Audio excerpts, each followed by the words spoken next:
안녕하세요. 백세인생 건강통통입니다. 우리가 살아가면서 가장 무서운 병이 바로 암이라고 하죠.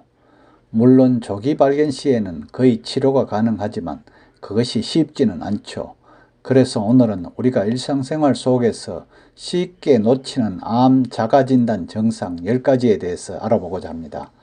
아직까지 저희 채널의 구독자가 아니신 분은 지금 바로 구독 버튼을 꾹 눌러주시고요.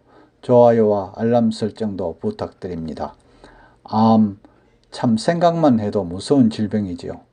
그러나 요즘은 의술이 좋아 조기 발견만 한다면 대부분이 완치할 수 있답니다. 그러니 평소에 관심을 갖고 암에 대한 조기 증상을 알아두면 조기 발견의 지름길이 된다고 할 수 있겠죠. 그래서 요즘은 암을 자가진단할 수 있는 10가지 증상이 화제를 모으고 있는데요. 대부분의 암은 초기 발견 시 사망률이 크게 낮아진다고 하죠. 일상생활 속에서 암을 자가진단할 수 있는 방법에는 어떠한 것들이 있는지 한번 알아볼까요? 그 첫 번째로 쉬거나 갈라지는 목소리랍니다. 갑자기 목소리가 쉬거나 갈라지는 목 상태가 2, 3주 지속된다면 암을 의심해 봐야 한다네요. 암세포가 머리와 목 등 발성기관에 퍼졌을 수 있기 때문이랍니다. 이는 후두암이나 폐암, 갑상선암, 림프종의 가장 흔한 증상이라고 하더라고요. 목소리의 변화가 계속된다면 전문의와 상담을 해야 암을 제때 치료할 수가 있답니다. 다음 두 번째로 밤새도록 심하게 땀을 흘릴 때입니다. 날씨가 더워서 땀을 흘리는 것이야 지극히 당연하지만 그렇게 덥지도 않은데 밤에 베개와 이불을 흠뻑 적실 정도로 땀을 많이 흘리는 사람이라면 림프종을 의심해 봐야 된답니다. 겨드랑이와 사타구니, 목 옆쪽에 2cm 이상의 먹물이 잡힐 때도 역시 림프종일 수가 있으니 전문의와 상담을 해봐야겠죠. 다음 세 번째로 만성적인 속쓰림입니다. 우리나라 사람은 대부분이 약간의 속쓰림은 있다고는 하잖아요. 그러나 일반적인 사람도 기름지거나 맵고 짠 자극적인 음식을 먹고 난 뒤에는 속쓰림이 심해지기 마련이죠. 그러나 위장약을 먹었는데도 속쓰림 증상이 2, 3주 넘게 지속된다면 위암이나 식도암의 신호일 수가 있답니다. 다음으로 등 윗부분의 통증인데요.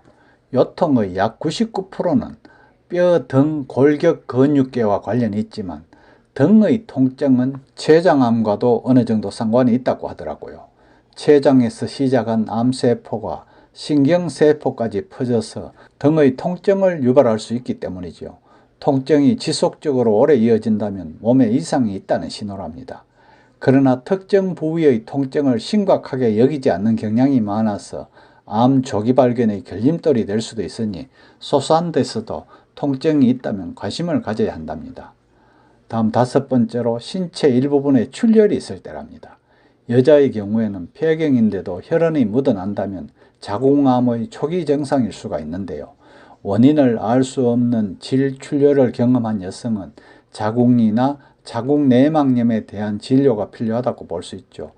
유두에서 피가 새어나온다면 유방암, 소변의 피는 방광이나 신장암의 신호일 수가 있답니다. 또한 피가 섞여 나오는 기침은 폐암의 신호이고요. 대변에 묻은 피는 결장이나 직장암의 신호일 수도 있다고 합니다. 다음 여섯 번째로 소변이 자주 마려운 경우랍니다. 특히 이런 현상은 별로 신경을 쓰지 않는 경향이 있는데요. 요로 감염은 여성들에게 흔히 발생하기 쉬운 질병이기 때문에 단순한 요로 감염일 것이라며 무시하는 경우가 많은데요. 그러나 소변 습관에 변화가 있거나 방광에 통증이 있다면 신장암이나 방광암으로 이어질 수가 있다네요. 또한 소변을 보지 않고도 3시간도 참기 어려운 사람의 경우에는 전립선암을 의심해 봐야 할 것이라고 하죠. 다음 일곱 번째로 음식 삼키기가 힘겨울 때입니다. 음식을 씹거나 삼킬 때 통증이 느껴진다면 후두암이나 뇌종양을 의심해 봐야 한다네요. 암은 입안 뒤쪽에 심한 통증을 유발할 수도 있기 때문이죠. 또한 신경 또는 면역 체계의 문제, 식도암이나 위암, 목에 암이 생길 때 이런 증상이 나타날 수도 있다고 합니다. 목의 통증이 계속되면 후두암 등의 질환을 의심해 봐야 하겠죠. 다음 8번째로 대변에 피가 묻어 나올 때입니다. 대변에 묻어 있는 피의 색깔과 조직, 주기, 고통 여부에 따라 원인은 다양하겠지만 2주 이상 지속될 때는 반드시 의사를 찾아서 정밀 진단을 받아보는 게 좋다네요.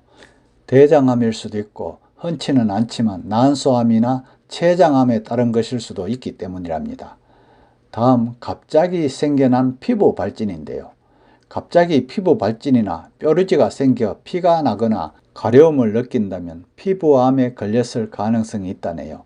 2, 4주 동안 피부과 치료를 받는데도 가라앉지 않는다면 궤양을 의심해 봐야 하고요. 궤양에 따른 피부 트러블의 대표적인 특징은 통증이 없다는 것입니다. 또한 점이나 주근깨, 사마귀 등 갑작스런 피부 모양의 변화 역시 피부암을 예고하는 것일 수 있으니 세심한 주의가 필요하답니다. 다음 마지막으로 입에 염증이 생기는 겁니다. 입과 혀에 궤양이 있는 사람은 대부분 바이러스 감염에 따른 것이라고 하죠. 이는 대개 며칠 만에 없어지지만 구강염이 별 통증 없이 3, 4주 계속된다면 설암이나 구강암으로 인한 것일 수도 있답니다. 오늘은 우리가 평소 조그만 관심과 자가진단으로 조기 발견이 가능한 암의 전조증세에 대해서 알아보았는데요. 자기의 몸은 자기가 가장 잘 알고 있죠. 평소와 뭔가 다른 증세가 있다면 빨리 병원을 찾는 게 좋답니다. 설마가 사람 잡는 일은 없길 바라고요. 얼마 전 돌아가신 송혜 선생님처럼 오래오래 건강하게 사시길 바랍니다. 감사합니다.